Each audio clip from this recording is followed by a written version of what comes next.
Hello and welcome to BikeSocial. I'm Michael Mann, but that's not very important because it's the 2019 BMW S1000RR.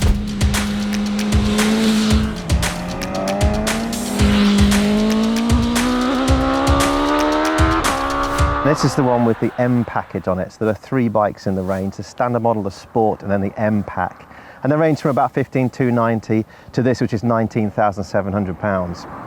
Actually, this model is our long-term bike. We've got it for most of the year, and we're going to do loads of different things with it. And hopefully, we'll bring you some updates of track use, road use, other bits and pieces that we're going to do with it. We're going to do a performance testing at Bruntingthorpe. We're going to put an Akrapovic system on it. We'll do some dyno runs, things like that, just to try and get you as much information as we can about what it's like to live with as well. So this is a completely standard model with the exception of 2 add-ons. One, it's got an alarm, 220 quid extra, and then the black screen, which makes it look a bit trick, and that's another £220 inclusive of VAT, although I'm sure if you ask the dealer nicely, he might well include it. So BMW have had a bit of a turbulent few months with this. It was announced at EICMA in Milan in November to obviously grand applause. Everyone's really looking forward to it. It's a hell of a thing. Like 10 years now since the first S1000RR came to market, and that itself took about 3.5 years to develop and produce. And now this is the 3rd generation of the bike, and it's just taken that quality of its components, quality of the engineering, its performance, its weight, the electronics to a whole new level.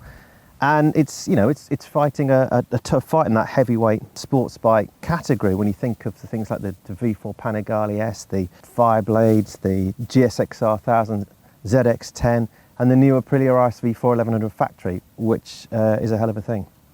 So we've ridden a lot of those bikes, and you can see all the reviews on BikeSocial for those. And we also rode this at its press launch back in March at Estoril, which is rather damp. Thankfully, we've had an opportunity to ride it at the Bridgestone S22 launch at Jerez.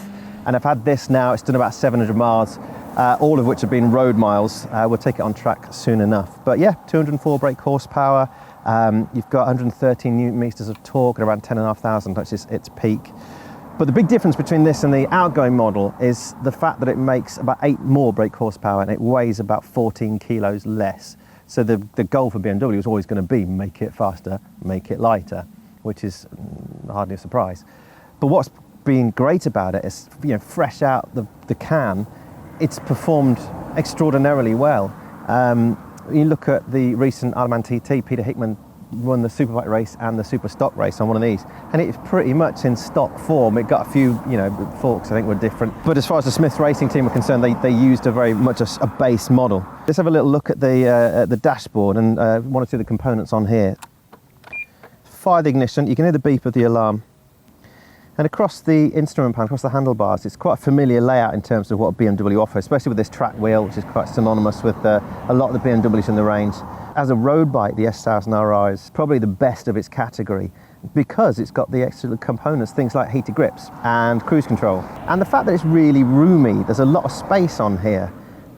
Really tractable engine, brilliantly flexible chassis. It's a joy to ride on the road.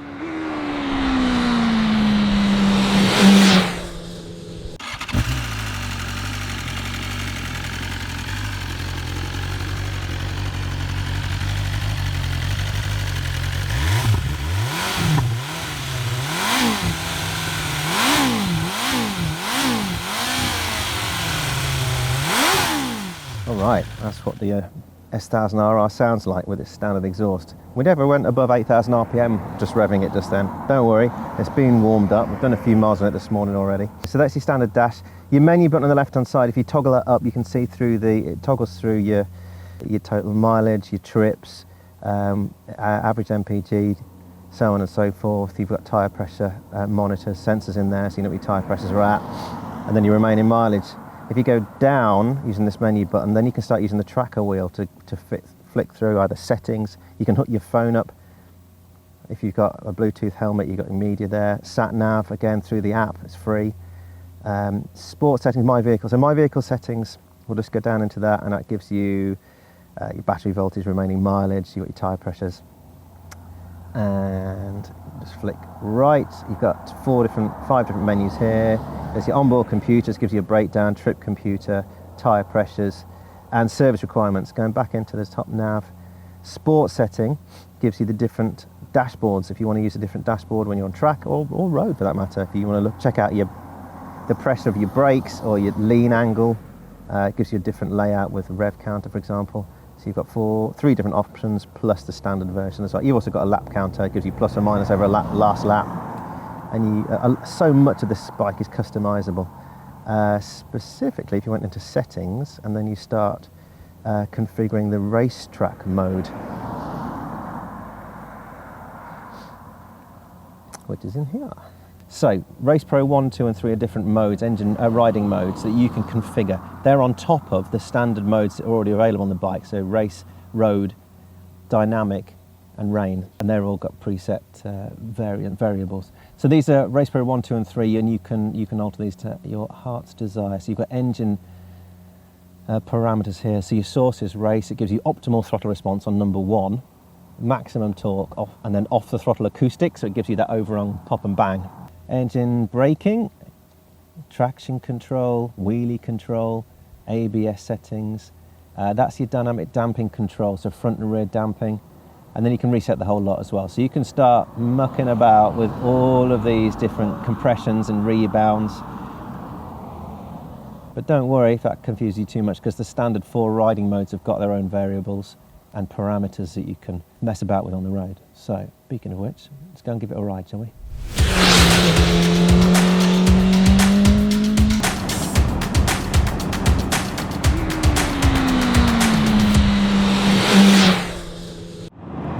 So I've lived with this bike for the best part of 750 miles so far. It's pretty mind-boggling. They can create such a great package. It's something that's so ferocious under hard acceleration. It's so technically advanced. What BMW here have done is they've set the benchmark so high for, let's call them track-focused, road-oriented sports bikes. Any downsides? Well, I might have mentioned it already, but the seat's pretty hard. This is the M-Pack seat. Different to the one you get on the stocker or the sport model. The engine braking and the brakes themselves are so good on this thing. Turns so well, just effortless.